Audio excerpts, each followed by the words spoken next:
स्वस्ति श्री गणेशाय नमः। श्री मंगलमूर्तये नमः। श्री राधा कृष्णाभ्यां नमः। श्री इष्ट नागराजाय नमः। ध्येयं सदा परिभवग्नमभीष्टदोहम् तीर्थास्पदं शिवविरञ्चिनुतं शरण्यम् वृद्धार्तिहं प्रणतपालभवाभिपोतम् वन्दे महापुरुषते चरणारविन्दम्।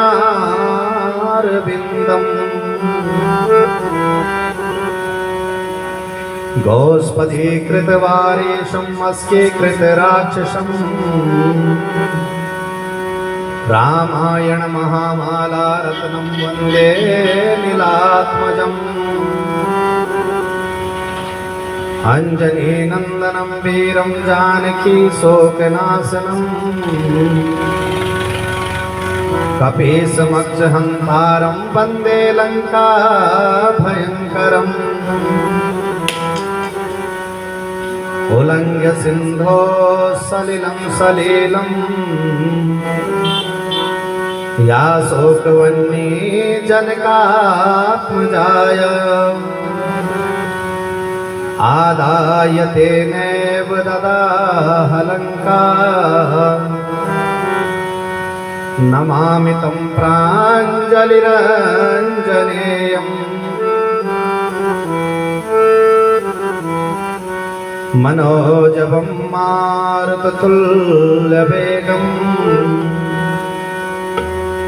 जितेन्द्रियं बुद्धिमतां वरिष्ठम् वातात्मजं वानरयोतमुख्यम् श्रीरामदूतं शरणं प्रपद्ये। अतुलितबलधामं हेमशैलावदेहम् धनुजवनकृशानुं ज्ञानिनामग्रगण्यम् सकलगुणनिधानं वानराणामधीशम् रघुपतिप्रियभक्तं वातजातं नमामि। कृष्णाय वासुदेवाय हरये परमात्मने प्रणतक्लेशनाशाय गोविन्दाय नमो नमः।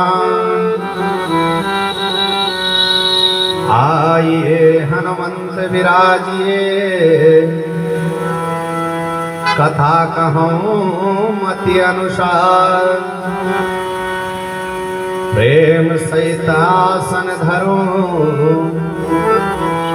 विराजिए पवन कुमार। बोल भागवत भगवान की केवल रामचंद्र भगवान की राधा कृष्ण भगवान की हनुमान जी महाराज की अम्बे मैया की गंगे मैया की कृष्ण नागराज भगवान की मार्कंडेश्वर भगवान की धर्म की जय हो अधर्म का विनाश हो प्राणियों में सद्भावना हो विश्व का कल्याण हो गौ माता की जय हो भारत माता की जय हो गौ हत्या बंद हो। ओम नमः पार्वती पते। हर हर महादेव।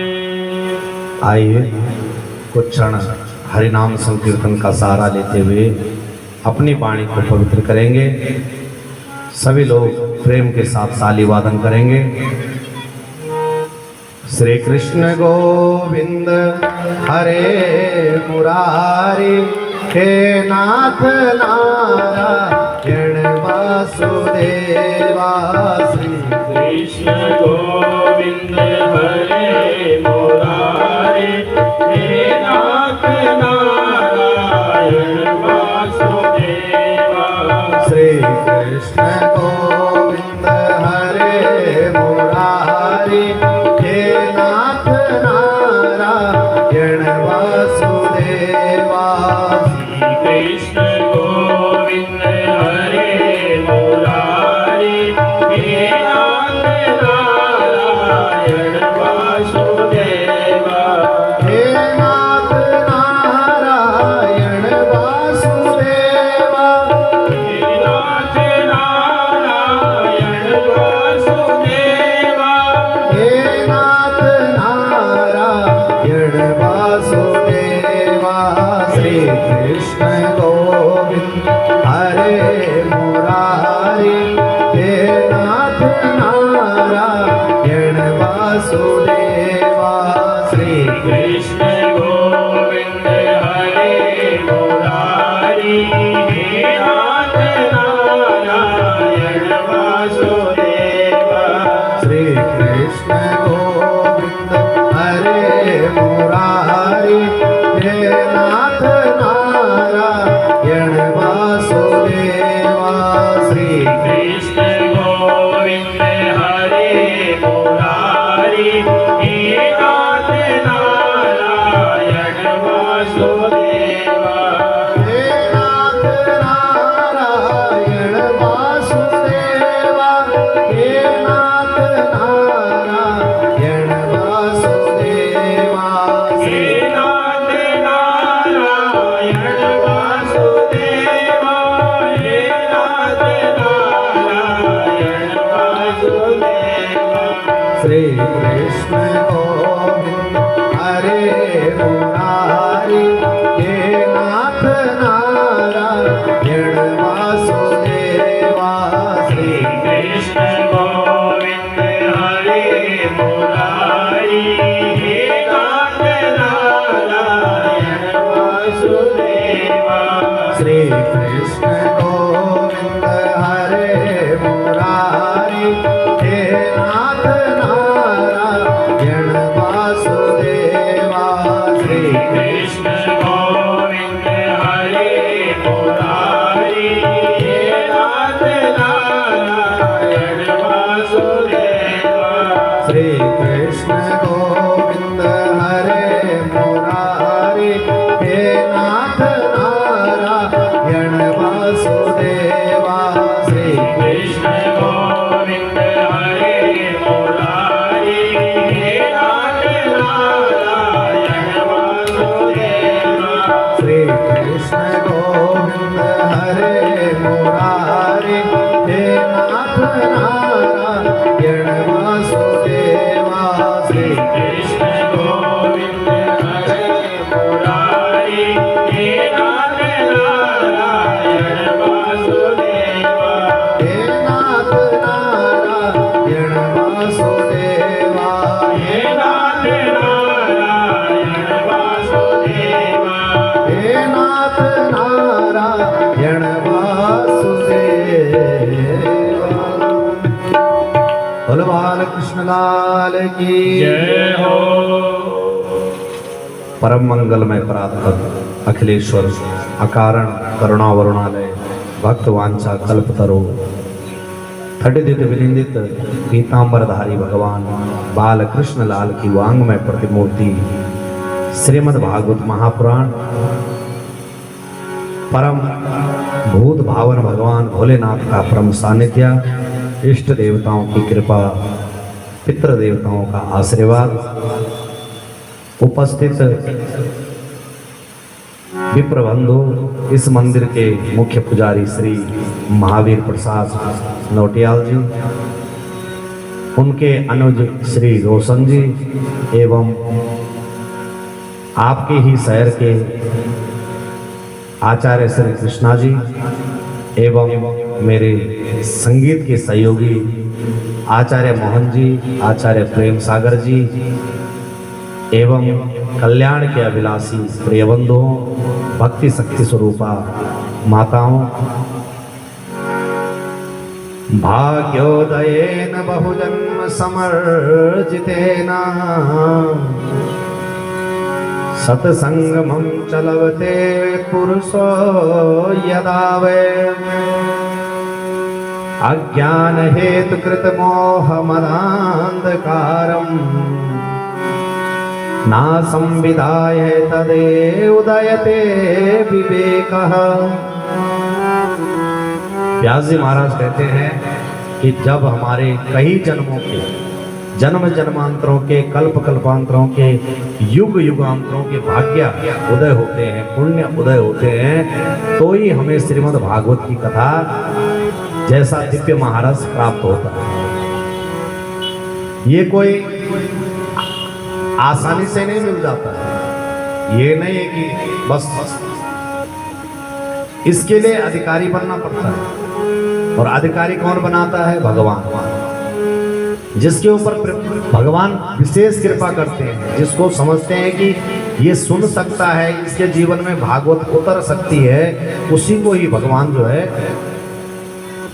भागवत का अधिकारी बनाता है, हर किसी को नहीं बनाता। और भागवत सुनने से क्या होता है?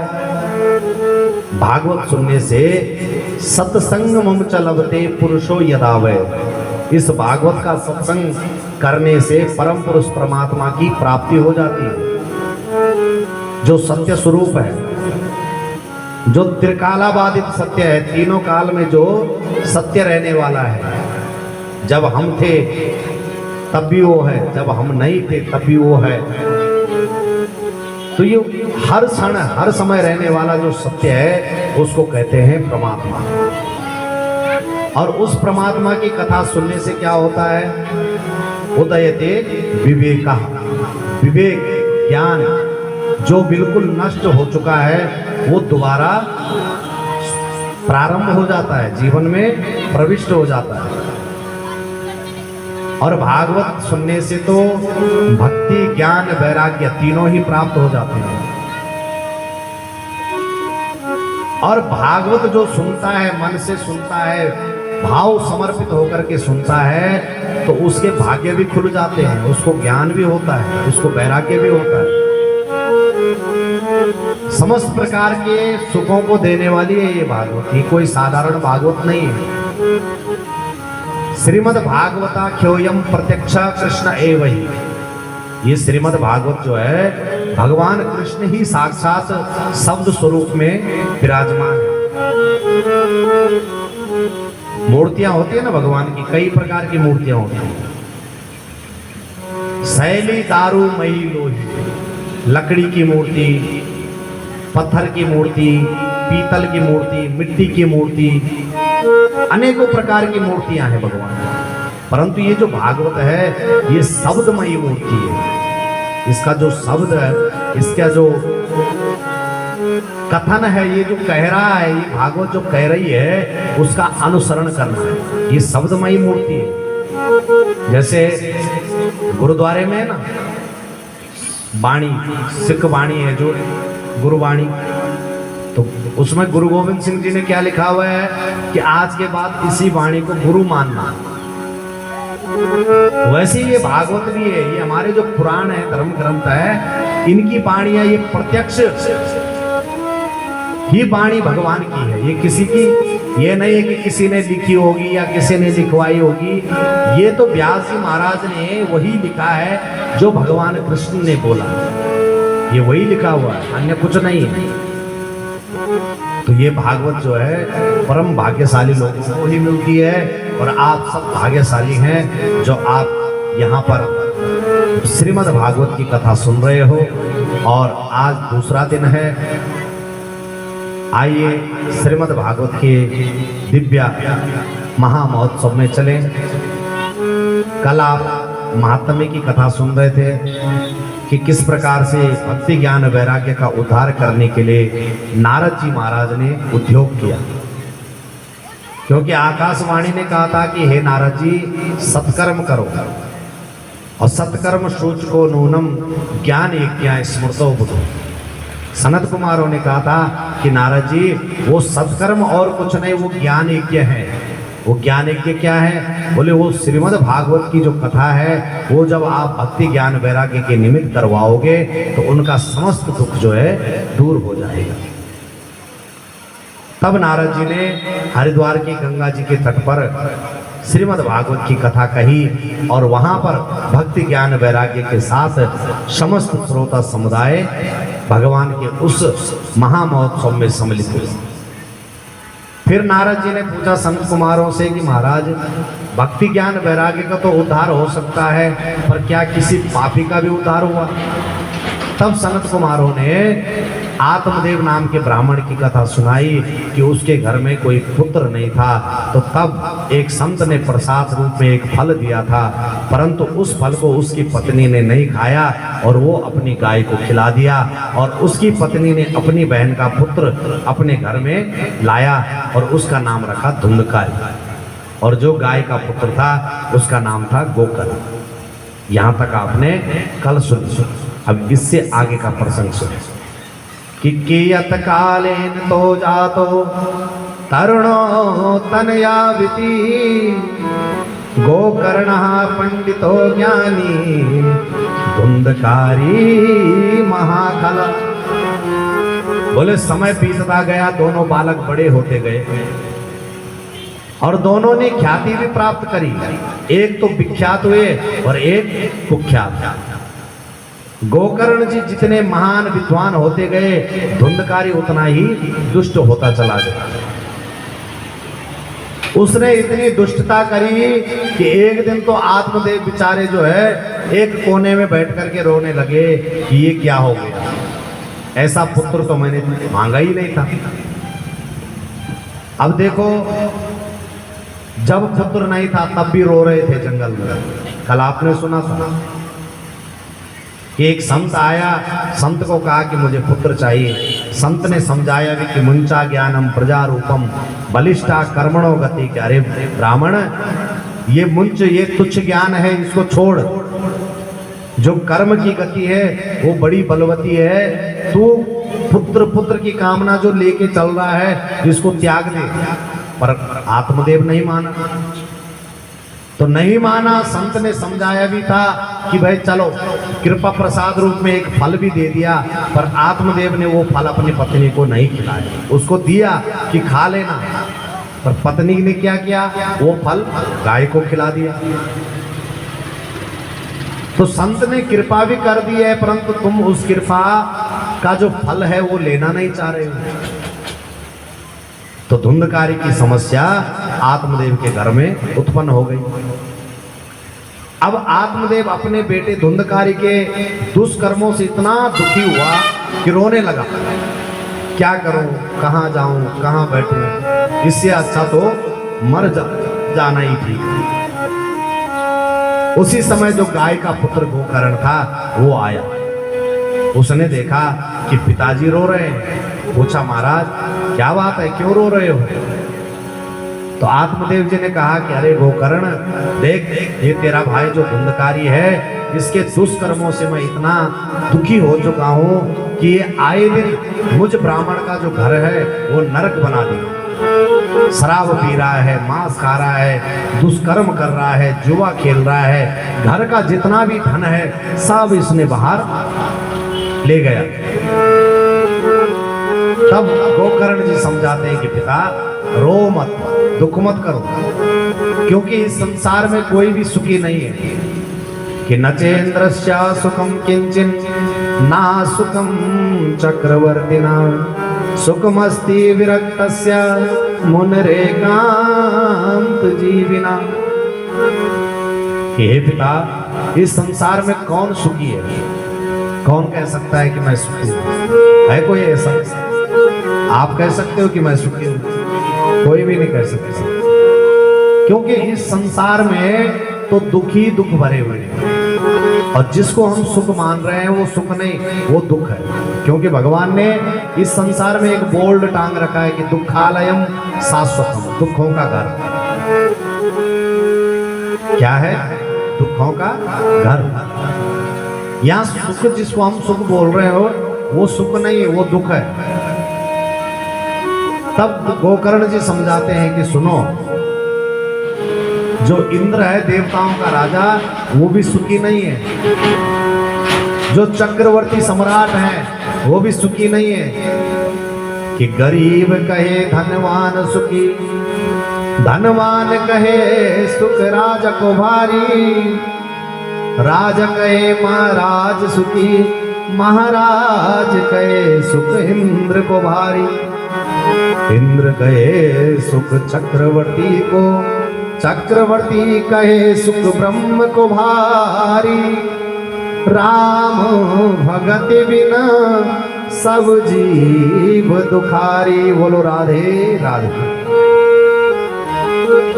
गरीब कहता है कि धनवान सुखी है, जिसके पास पैसा है वो सुखी है। और धनवान कहता है जो राजा महाराजा है वो सुखी है।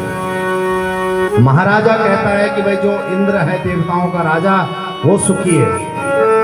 और इंद्र कहता है कि ब्रह्मा जी जो है सुखी है। परंतु इस संसार में सुखी सिर्फ वही है जिसकी जिह्वा पर हर समय राम जी का नाम, कृष्ण का नाम, जिसकी रति जिसकी मति भगवान के चरणों में लगी हुई है वही सुखी है, बाकी सब दुखी है। तो गोकर्ण जी समझाते हैं कि पिता देखो, इस संसार में कोई भी सुखी नहीं है।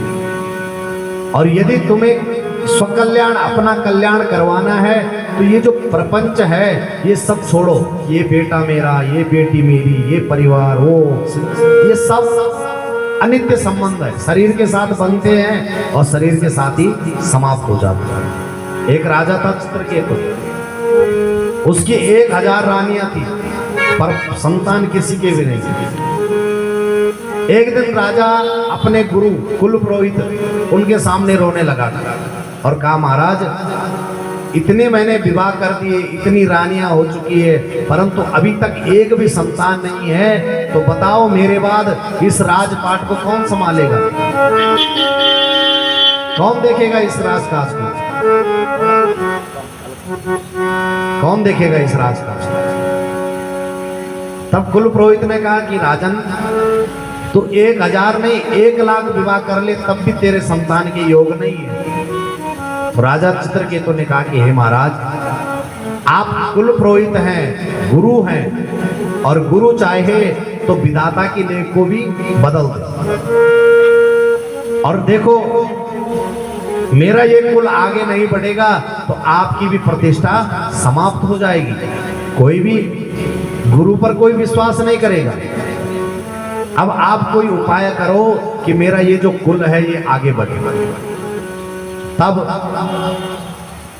कुल पुरोहित ने भगवान से प्रार्थना करी कि हे प्रभु कीजिए कुछ। उसी समय तुमरु नाम के गंधर्व के साथ गर्गाचार्य जी आए और उन्होंने राजा को एक फल दिया कि चलो ये फल आप खिला देना तो इसके प्रताप से संतान हो जाएगी। अब राजा ने वो फल जो है अपनी बड़ी पत्नी को खिलाया और उस फल के प्रताप से उनके एक संतान हो गई। अब जो अन्य रानियां थी उनको सौतिया डा हो गया कि देखो अब तो राजा इस बड़ी रानी की तरफ ही देखेगा, क्योंकि हमारी तो कोई संतान नहीं है और इसकी संतान हो गई है, अब तो राजा हमें पूछेगा नहीं। तो उन सब रानियों ने जहर मिलाकर के दूध में उस बालक को पिला दिया और वो बालक समाप्त हो गया। अब राजा रानी रोने लगे कि हाय मेरा बेटा मर गया, हाय मेरा पुत्र मर गया। कुल पुरोहित आया और कहा, देख राजा, मैंने पहले ही कहा था कि तेरे भाग में संतान के योग नहीं है, फिर भी तूने जबरदस्ती करी। पर राजा रानी तो सर पटक पटक के रोने लगे कि महाराज कुछ भी करो, इस बालक को जीवित करो। उसी समय नारद जी आए और नारद जी ने पूछा, राजन क्यों रो रहे हो, क्या बात? तो राजा ने कहा, महाराज मेरा पुत्र मरा है, अभी अभी तो इसने जन्म लिया है, पता नहीं इसको क्या अचानक हो गया। तो नारद जी ने कहा कि भाई एक बात बता कि तू अपने पुत्र के शरीर से प्रेम करता है कि आत्मा से प्रेम करता है? और यदि शरीर से प्रेम करता है तो शरीर तो ये पड़ा हुआ है तेरे बेटे का, और आत्मा से प्रेम करता है तो आत्मा तो अनित्य है, उसका तो कभी नाश नहीं होता है। गीता में भी कहा भगवान ने कि नैनम छिदन्ति सहस्राणि नैनम दहति पावका न चैनम क्लेदम ताप्यो नाशोष्यति मारुता। बोले इस आत्मा को न तो आग जला सकती, न पानी गीला कर सकता है, न हथियार काट सकता, क्योंकि ये आत्मा अनित्य है, अजर है, अविनाशी है। तो उसी प्रकार राजन तेरे बेटे की भी जो आत्मा है वो अनित्य है, वो एक शरीर छोड़ करके दूसरे शरीर को उसने अपनाया है। तो तब राजा चित्रकेतु को समझाए कि राजन हमारा जो संबंध है वो शरीर के साथ बनता है। यही बात गोकर्ण जी भी समझा रहे हैं आत्मदेव को कि महाराज आप जिसको अपना मान रहे हो ये सब झूठा है, ये कोई अपना नहीं है। ये सब छोड़ करके और वन में जाओ और भगवान की भक्ति करो। तब सुंदर 2 श्लोकों में गोकर्ण जी महाराज ने अपने पिता आत्मदेव को ज्ञान का उपदेश दिया कि देहे स्तिमान सुरुद्रे विमतिं त्यजत्वं जाया सुतादिषु सदा ममतां विमुञ्च पश्यानिशं जगदिदं क्षणभङ्गनिष्ठं वैराग्यरागरसिको बहुभक्तिनिष्ठा धर्मं भजस्व सततं त्यज लोकधर्मान् सेवस्य साधु पुरुषान् जय काम तृष्णाम। हे पिता आप पहले तो अपने शरीर के प्रति आसक्त होना छोड़ो, क्योंकि हमारे शरीर में गंदगी भरी हुई है। शरीर को फाड़ करके देखो तो अंदर क्या है? खून है, हड्डी है, मांस है, यही सब भरा हुआ है। तो इसलिए पहले तुम इस शरीर के प्रति आसक्त होना छोड़ो। ये शरीर मेरा है ये मानना ही छोड़ो, क्योंकि शरीर अनित्य है। ये आत्मा इस शरीर को ऐसे बदलती है जैसे आप कपड़ा बदलते हो। आज कोई कपड़ा पहना है तो कल दूसरा पहनो, वैसे ही आत्मा भी शरीर को बदलती है। आज एक शरीर है तो कल दूसरा शरीर आ जाएगा। जाया सुतादिषु सदा ममतां विमुञ्चा। पत्नी, पुत्र, जमीन, जायदाद ये सब अनित्य है, झूठ है। ये जब तक हो तभी तक है। जब आप चले जाओगे तो आपके बाद ये किसी और का हो जाएगा। पश्यानिशं जगदिदं क्षणभंग निष्ठा। और देखो अपने में, अपने आप को पूछो कि मैं कितने समय जी सकता हूं, या कितने समय की मेरा गारंटी कार्ड बना हुआ है कि मैंने इतने समय जीना है। किसी के पास है? आप लोगों के पास है गारंटी कार्ड? लिख के आए हो? बिल्कुल भी नहीं। तो जब पता ही नहीं है कि मैंने कितने समय जीना है तो फिर क्यों आसक्त बने? क्यों कहते हो कि मेरा मेरा? क्योंकि यहाँ तो सब झूठ है, सच कुछ नहीं। ये जितना भी आप ये प्रपंच देख रहे हो ये सब असत्य है, झूठा है, सच नहीं है। और वैराग्य राग रसिको बहुभक्ति निष्ठा। इसलिए हे पिता वैराग्यों की तरह उस रसिक उस परमात्मा में आप अपने मन को लगाओ। तो जब आपका मन उस नारायण में लग जाएगा तो संसार का भान आपको हो जाएगा कि ये संसार है क्या चीज। क्योंकि संसारियों का जो संबंध है वो स्वार्थ परक है, स्वार्थ से। कि देव असुर सब की यारी स्वार्थ लागी करहि सब प्रीति। देव असुर सब की यारी स्वार्थ लागी करहि सब प्रीति। देव असुर सब के रीति स्वार्थ लागी करहि सब प्रीति। देव असुर सब की स्वार्थ लागे करे सब प्रीति। क्योंकि देवता हो, असुर हो, मनुष्य हो, पशु हो, पक्षी हो, बिना स्वार्थ का कोई किसी से प्रेम नहीं करता है। क्योंकि ये संसार स्वार्थी है, यहाँ सब स्वार्थ से ही एक दूसरे से प्रेम कर रहे हैं। परंतु परमात्मा का किसी के साथ कोई स्वार्थ नहीं है, भगवान का किसी के साथ कोई स्वार्थ नहीं है, क्योंकि वो हम सबके मूल है। जैसा माँ का अपने बच्चों के प्रति कोई स्वार्थ नहीं होता है, उसी प्रकार परमात्मा का भी हमारे प्रति कोई स्वार्थ नहीं है। जिस समय ये जीवात्मा माँ के गर्भ में होता है तो उस समय उल्टा लटका होता है, ऊपर पांव और नीचे सिर। तो अंदर जो है वो पेट के जो कीड़े हैं वो काट रहे हैं, वो तड़प रहा है अंदर। भगवान से प्रार्थना करता है कि हे प्रभु बाहर निकालो, इस कष्ट से मुझे उबारो। तो भगवान ने कहा कि भाई बाहर जाकर के क्या करेगा? तो वो जीव कहता है कि भगवान बाहर जाकर के मैं आपका भजन करूंगा, आपका नाम जपूंगा। भगवान कहते हैं अरे पगले, तू हर बार यही कह के जाता है परंतु बाहर जाकर के सब भूल जाता है। तो वो जीवात्मा कहता है कि हे प्रभु यदि मैं बाहर जाकर के भूल जाता हूं तो आप ही मुझे याद दिलाए करो। भगवान कहते हैं कि मैं तुझे हर बार याद दिलाता हूं, बार बार याद दिलाता हूं, पर तू जो है कुछ समय के लिए तो याद जरूर करता है परंतु फिर भूल जाता है। अब देखो कई बार आपको ठोकर लगती है ना, ठोकर लगा, दर्द हुआ तो क्या निकलता है सबसे पहले मुंह? हे भगवान, यही तो निकलता है।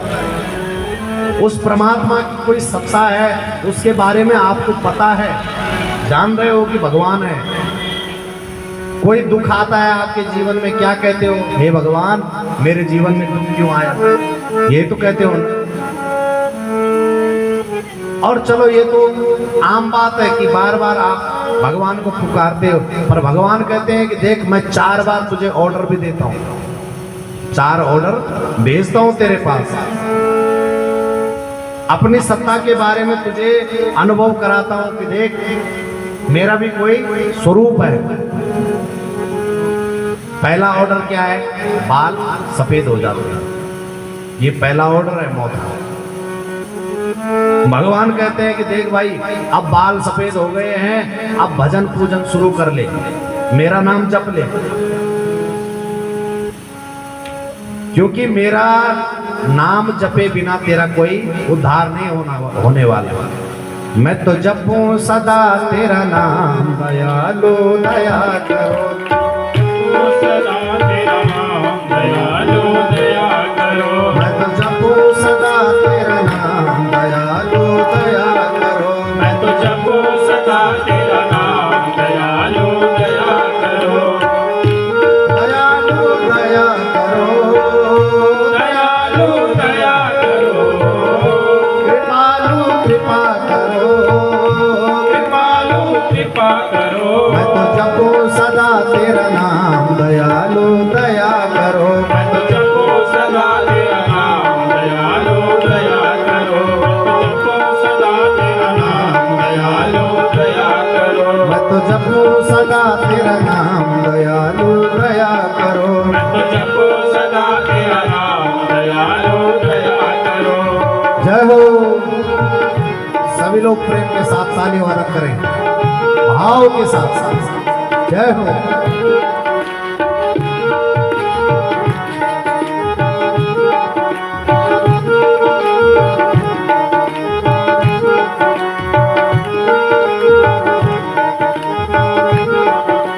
भजन कीर्तन गाऊं तेरा, भजन कीर्तन गाऊं तेरा, भजन कीर्तन गाऊं तेरा, भजन कीर्तन गाऊं तेरा, नित उठ नाम जाऊं मैं तेरा, नित उठ नाम जाऊं तेरा। कृष्ण रटो तेरा नाम दयालु दया करो। कृष्ण कृष्ण रटो तेरा नाम दयालु दया करो, मैं तो जपूं सदा तेरा नाम, दयालु मैं तो जपो सदा तेरा नाम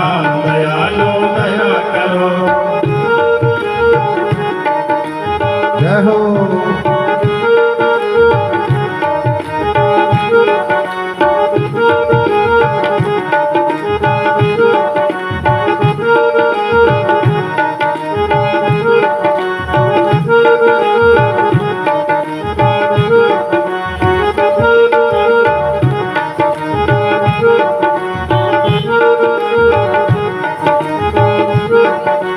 द्वार खड़े हैं भक्त तुम्हारे, द्वार खड़े हैं भक्त तुम्हारे, द्वार खड़े हैं भक्त तुम्हारे, द्वार खड़े हैं भक्त तुम्हारे, अपनी दया के खोलो द्वारे, अपनी दया के खोलो द्वारे, अपनी दया के खोलो द्वारे, अपनी दया के खोलो द्वारे, पूर्ण हो सब काम दयालु दया करो। मेरे पूर्ण हो सब काम दयालु दया करो। मैं तो जपूं सदा तेरा नाम दयालु दया करो। मैं तो जपो सदा तेरा नाम दयालु दया करो। मैं तो जपूं सदा तेरा नाम दयालु दया करो। मैं तो जपो सदा तेरा नाम दयालु दया करो। जय हो। प्रेम के साथ सभी लोग।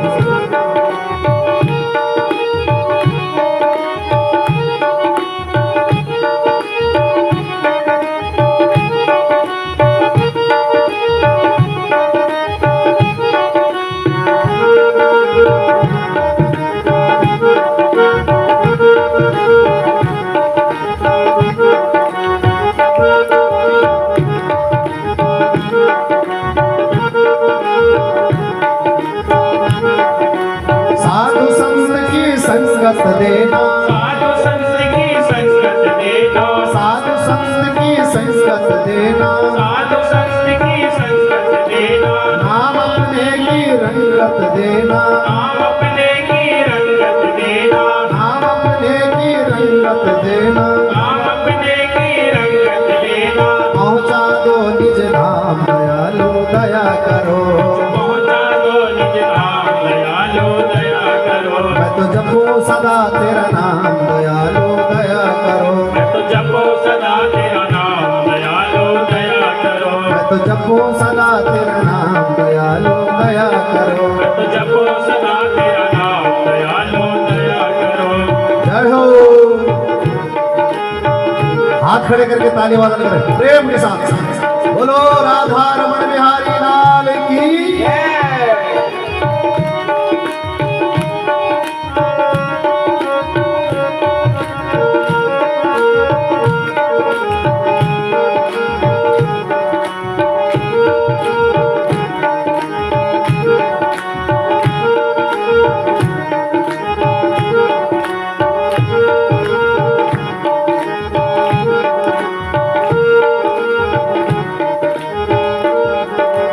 मेरे मन की ज्योति जगा दो, मेरे मन की ज्योति जगा दो। मेरे मन की ज्योति जगा दो, मेरे मन की ज्योति जगा दो। मुझको अपना रूप दिखा दो, मुझको अपना रूप दिखा दो। मुझको अपना रूप दिखा दो, मुझको अपना रूप दिखा दो। पहुँचा दो निज धाम दयालु दया करो।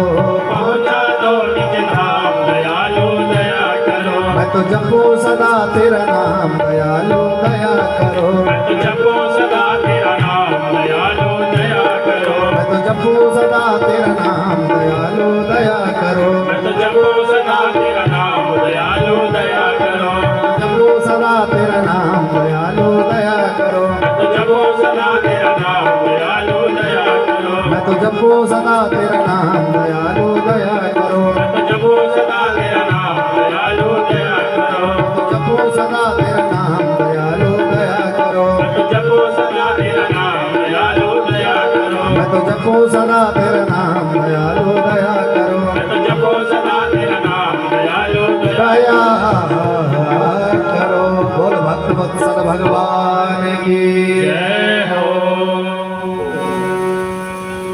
तो आत्मदेव को गोकर्ण जी समझा रहे हैं कि हे पिता, आप अपने प्रति आसक्त होना छोड़ दो, घर परिवार की ये जो ममता है इसका त्याग करो और धर्म से संत महापुरुषों का सानिध्य प्राप्त करो, उनके शरण में जाओ, उनसे ज्ञान लो। उनको पूछो कि इस संसार रूपी समुद्र से, इस भव सागर से पार कैसे उतरा जाए। जब ऐसा कोई सतगुरु आपके जीवन में आएगा और जब आप सतगुरु के चरणों में साष्टांग हो जाओगे, तब सतगुरु आपको ज्ञान का मार्ग भी बताएगा। क्योंकि बिना गुरु का इस संसार समुद्र से पार उतरना बड़ा कठिन है। बस इतनी सी बात समझ ली आत्मदेव जी ने और वन में गए और श्रीमद् भागवत का 10वां स्कंद का नित्य पाठ किया और अंत में परम धाम को चले गए। बोल भक्तवत्सल भगवान की जय हो। अब आत्मदेव जी तो चले गए वन में। इधर अब धुंधकारी ने देखा कि धन पैसा तो मिल नहीं रहा है, क्या करूं, तो अपनी माँ धुंधली को कहने लगा कि सुन, मुझे शराब पीनी है, मांस खाना है, गलत काम करने हैं, कहाँ है धन, कहाँ छुपा रखा है। धुंधली ने कहा कि जो कुछ भी था वो सब तो तू ले गया, अब रह क्या गया घर में। तो तब जलती हुई लकड़ी चूल्हे से निकाल करके अपनी माँ धुंधली को कहता है कि देख, यदि बताती है सही ढंग से तो ठीक है, नहीं तो इस जलती हुई लकड़ी से मैं तुझे मारूंगा। अब धुंधली जो है रोने लग गई कि ये तो महादुष्ट है, ये तो जरूर मुझे मारेगा। अब देखो धुंधली जो होती है ना, धुंधली का अर्थ क्या हुआ, जो धुंधला है, जिसके जीवन में धुंधला धुंधला है, जिसको साफ कुछ भी नहीं दिखता है, जिसको सब अंधेरा अंधेरा दिख रहा है, उसको कहते हैं धुंधली। और जिसका जीवन ऐसा है उसी के जीवन में धुंधकार भी होता है। अब धुंधली के जीवन में धुंधकार रूप में उसका पुत्र धुंधकारी बन के आया। अब ये जो भागवत की कथा है, ये कोई कहानियां नहीं है, ये आप हम सबके जीवन से ही आधारित है। आत्मदेव का अर्थ होता है जो आत्मा में देवत्व को प्राप्त कर ले। हम सब आत्मदेव हैं। हमारी एक पत्नी है जिसका नाम है बुद्धि, जिसको कहते हैं धुंधली बुद्धि, जिस बुद्धि में अंधकार भरा हुआ है। शास्त्र कहते हैं गलत काम करने से ऐसा दुख होता है, वैसा दुख होता है, परंतु हम शास्त्र की भाषा नहीं मानते। कुछ समय के लिए तो कह देंगे कि ठीक है, पर बाद में अपने मन की करते हैं। तो जब अपनी मन मर्जी करते हैं तो फिर जीवन में क्या आता है, धुंधकार। परंतु शास्त्र की बात सुनी है, चाहे कैसे भी सुनी है, पर उसका फल वो क्या था, गोकर्ण। तो भले ही जीवन में कितनी भी बुराइयां आ जाए, परंतु वो जो फल गोकर्ण रूपी है, वो ज्ञान कहीं ना कहीं हो जाता है और फिर आप सबका, हम सबका उद्धार होता है। बोलो राधे। तो गोकर्ण जी ने जिस प्रकार से अपने पिता आत्मदेव का उद्धार किया, क्योंकि आत्मदेव ने वो फल संत ने दिया था और वो गाय का पुत्र बन के आए, सिर्फ कान गाय जैसे थे, और उस फल ने आत्मदेव जी को बैकुंठ पहुंचा दिया। पर धुंधली ने अपने को नहीं संभाल पाई, धुंधकारी का बड़े लाड प्यार से पालन किया। तो अंत में आज धुंधकारी कहता है कि तुझे जलती हुई लकड़ी से मारो। और आज के समय काफी घरों में ऐसी स्थितियां खड़ी हो चुकी है कि बेटा, माता पिता का मान सम्मान खत्म। बच्चे इस प्रकार से गलत संगत में, गलत संस्कारों के अविवेश में आ चुके हैं कि माता पिता का अपमान करने से भी नहीं डर रहे। इसका मेन कारण है कि आप बच्चों को जो है ना, बचपन से ही संस्कार की तरफ ले जाना शुरू करो। संस्कार आपको बाजारों में नहीं मिलेंगे, कहीं दुकान में नहीं मिलेंगे, संस्कार मिलेंगे भगवान के मंदिर में, भगवान की कथा में, भगवान के सत्संग में। संस्कार यहां मिलेंगे, बाहर नहीं मिलेंगे संस्कार। क्योंकि शास्त्र कहता है कि सही रास्ते पर चलने से जीवन में सुख आता है। सत्संग कहता है कि सही रास्ते पर चलने से जीवन में सुख आता है और गलत रास्ते पर चलने से दुख ही दुखी होता है। तो जब बचपन से ही आप उन बच्चों का रास्ता सही दिशा की तरफ मोड़ोगे तो आगे जाकर के वो तुम्हारे सुख का कारण बनेंगे।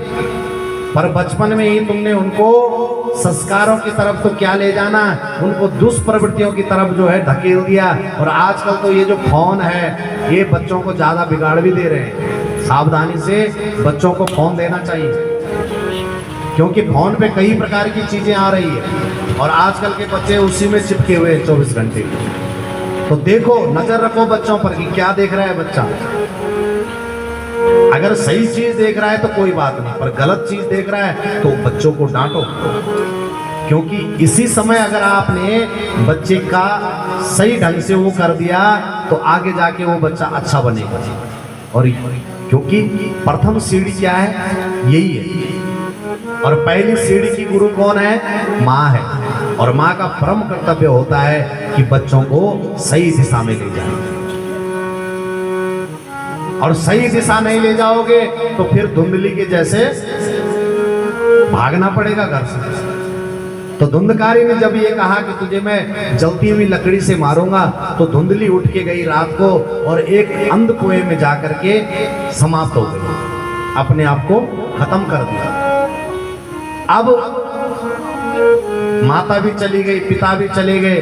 गोकर्ण जी ने देखा कि शायद अब मेरा नंबर लगे, तो उससे पहले ही मैं घर से निकल जाता हूँ। तो गोकर्ण जी ने कहा, भाई धुंधकारी, मैं भी तीर्थ यात्रा के लिए जा रहा हूँ, तो आराम से रहना। तो धुंधकारी ने कहा जाओ। अब गोकर्ण जी तो चले गए तीर्थ यात्रा के लिए। अब इधर धुंधकारी अकेले मस्त रहने लगा। 5-5 गणिकाओं को, वैश्याओं को ला दिया घर में। रोज चोरी करता, डकैती करता, जो भी लाता है उन वैश्याओं को दे जाता। एक दिन इतनी चोरी करके लाया कि उन 5 स्त्रियों ने आपस में बात की कि देखो, ये दुष्ट आए दिन कुछ न कुछ चोरी करके लाता ही है और एक ना एक दिन ये पकड़ा जाएगा, और जिस दिन ये पकड़ा जाएगा ये हमें भी पकड़वाएगा, इसलिए इससे पहले हम इसका इलाज कर देती हैं। तो 5 ने मिलकर के उसको खूब शराब पिलाई और रात को मंजे पर उसको बांध दिया और बांध करके खूब मारा। पर जब मरा नहीं तो तब आग के अंगारों को ला करके उसके मुंह में ठूस ठूस के भर दिया, और उन अंगारों की ज्वालाओं से वो विकल होकर के मर गया।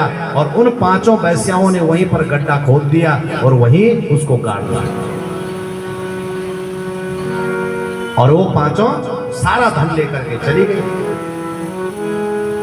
अब उधर गोकर्ण जी तीर्थ यात्रा पर गए हुए थे, उनको पता लगा कि मेरा भाई धुंधकारी भी समाप्त हो गया। तो उन्होंने गया जी में जाकर के उसके निमित्त पिंडदान भी करवाया और वहां से वापस फिर अपने घर आए। तो जैसे ही घर आए तो रात के समय हो रहा था, तो चुपके से घर के एक कोने में साफ करके थोड़ा लेट गए। तो जैसे ही लेटे तो सामने जो है अजीब अजीब दृश्य दिखाई देने लगे। कभी भैंस दिखता है, कभी आग दिखती है, कभी इंसान दिखता है, कभी देवता दिखता है।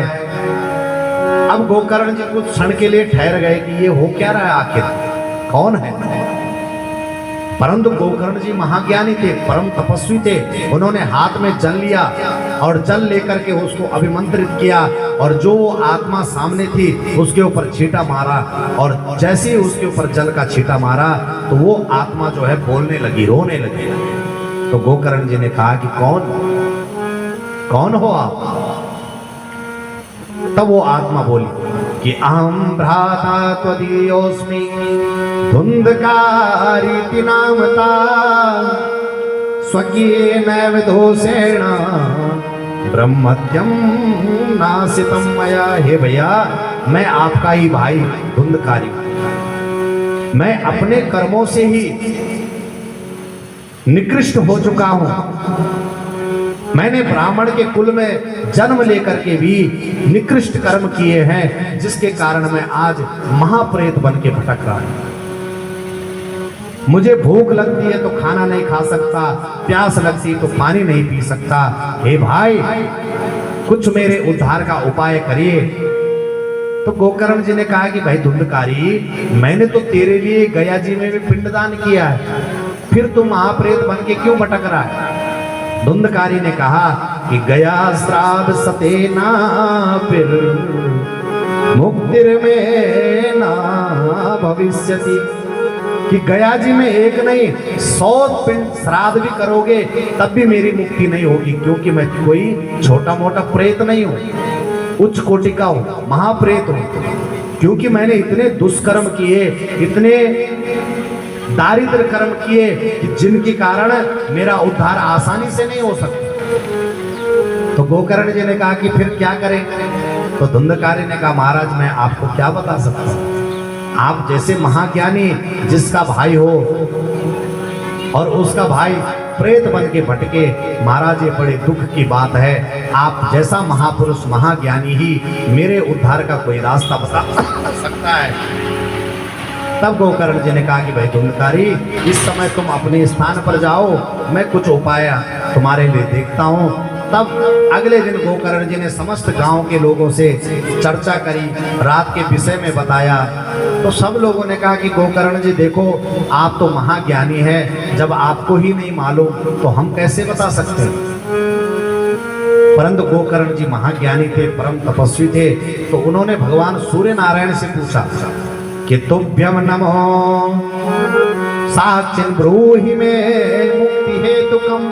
हे जगत के साक्षात भगवान नारायण, सूर्य नारायण, आप ही मेरे भाई धुंधकारी का उद्धार का रास्ता बताइए। तब आकाशवाणी हुई कि हे प्रिय गोकर्ण, तुम अपने भाई धुंधकारी के निमित्त श्रीमद् भागवतालापः, श्रीमद् भागवत की कथा करवाओ। सप्ताह विधि से 7 दिन, सप्ताह विधि का अर्थ होता है 7 दिन तक, क्योंकि इससे जो पितृ दुष्कर्मों के कारण नरक में भी गए होंगे वो भी स्वर्ग में चले जाते हैं, यदि सप्ताह विधि से कथा करवाई जाए और सुनी जाए। ये भागवत कोई साधारण नहीं है, ये भागवत कल्प वृक्ष है। कल्प वृक्ष कहते हैं कि आप उस पेड़ के नीचे बैठ करके कुछ भी कल्पना करो, कुछ भी सोचो, तो वो आपको वही चीज दे देगा। वैसी ये भागवत भी है। आप भाव से, मन से कुछ भी सोचिए, गारंटी है इस चीज की।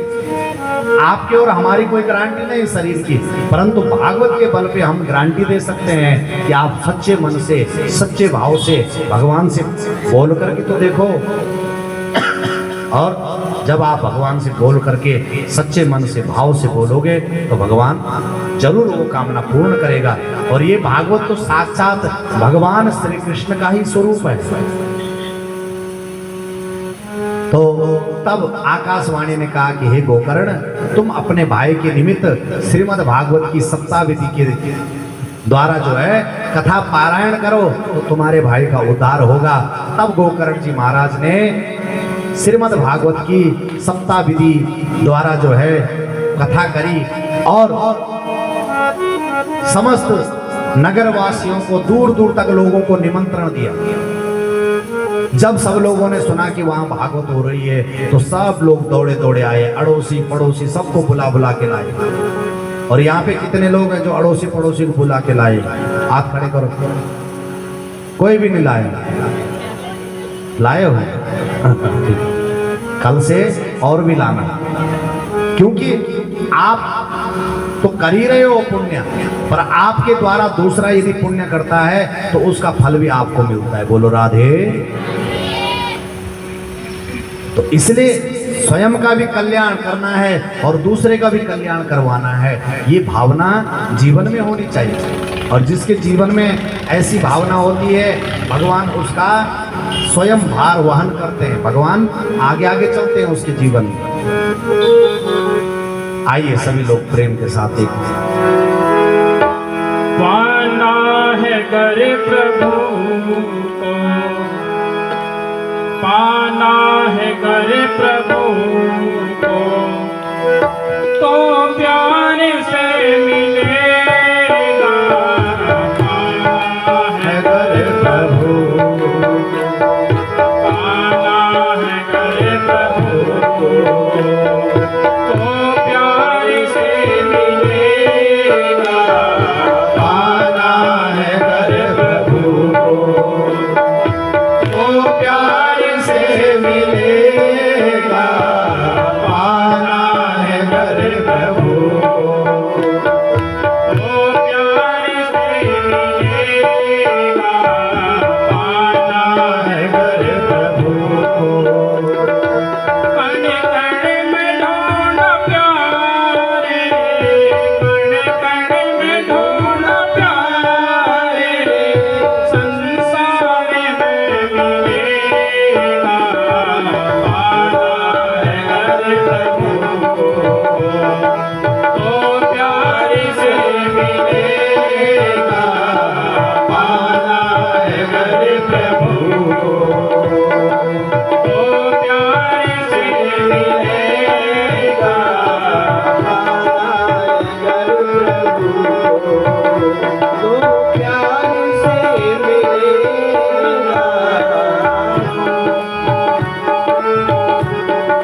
खड़े करे हाथ सब लोग, हरि बोल, जय हो।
वत्सल भगवान की जय हो।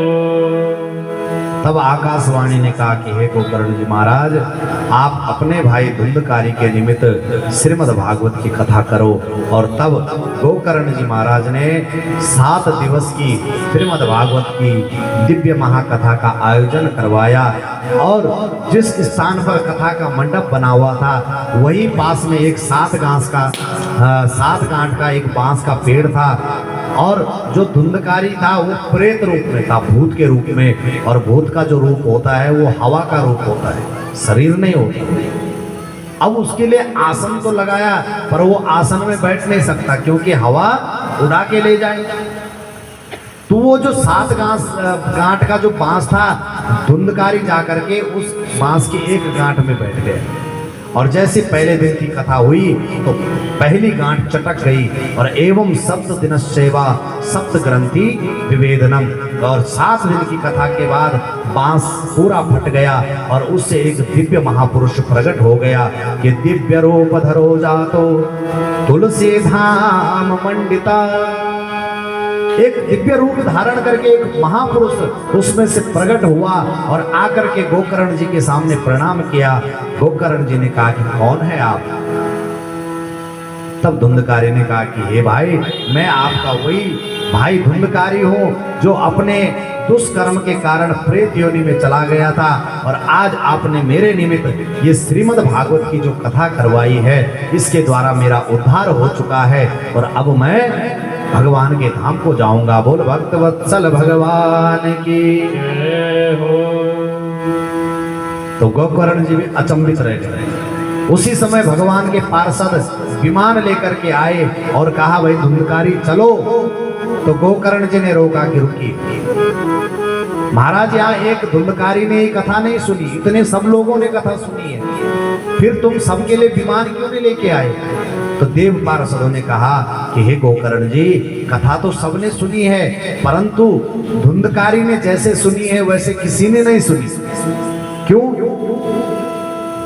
कथा सुनने के भी 3 भेद हैं। एक तो सुनता है कि क्या कह रहे हैं और उसको अपने जीवन में उतारता है, और एक सुनने के साथ साथ इधर उधर टुकुर टुकुर देखता है, कभी किसी की तरफ कभी किसी की तरफ, तो उसको कहते हैं श्रोता। श्रोता होता था ना सुपारी काटने वाला, नहीं होता वो सुपारी काटने वाला, तो उसको कहते हैं श्रोता। और एक होता है सोता। तो कई लोगों को क्या होता है कि जिनको घर में नींद नहीं आती है वो बेचारे कथा सत्संग में आकर के कहीं ना कहीं सो जाते हैं, उनको बढ़िया नींद आती है। तो देखो कल्याण होगा किसका? जिसने सुनी है और जिसने सुन करके अपने जीवन में उतारी है, उसी का कल्याण है। न तो कल्याण टुकुर टुकुर देखने वाले का है और न सोने वाले का है। इसलिए कथा में आए हो तो मन से सुनो, भाव से सुनो, इसको जीवन में उतारो, इसके एक एक शब्द पर ध्यान दो कि क्या कह रहे हैं। समझ में तो सबके आ रहे हैं, ऐसा तो नहीं कि मैं अलग भाषा में बोल रहा हूँ, साधारण भाषा है मेरी भी बोलने की। तो इसको जीवन में उतारना सीख। ये जीवन में उतर जाए तो समझ लो इससे दूसरा कोई रास्ता ही नहीं कल्याण का। बोलो भागवत भगवान की जय हो। जय जय श्री राधे। तो भागवत जो है, भागवत सुनने मात्र से धुंधकारी का उद्धार हो गया। देव पार्षदों ने समझाया कि गोकर्ण जी यहाँ जो भी श्रोता है तो उसमें से किसी ने सुनी किसी ने नहीं सुनी, कई प्रकार के थे, परंतु धुंधकारी ने इस कथा को सुना भी, इसका मनन भी किया, इसका निधि ध्यासन भी किया, इसलिए धुंधकारी का उद्धार हो गया। कि सर्वणम तो विवेधेना फल वेदो प्रशंसिताम, सर्वणम तो कृतम सर्वेना तथा मननम कृतम। बोले श्रवण में सुनने में भेद हो गया, इसलिए फल में भी भेद हो गया।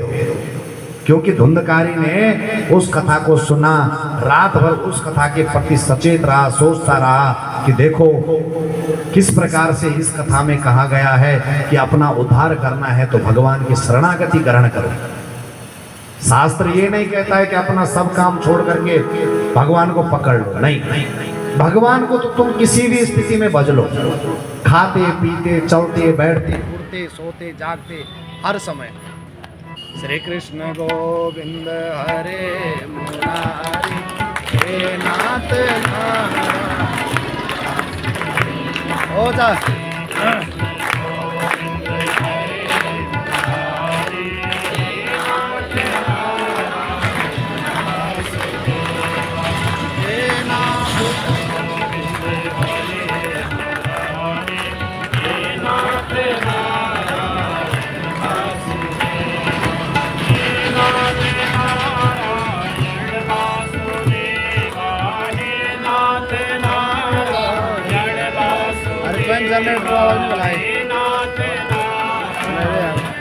लाईट टेंटो आवाज आहे मला पण ना.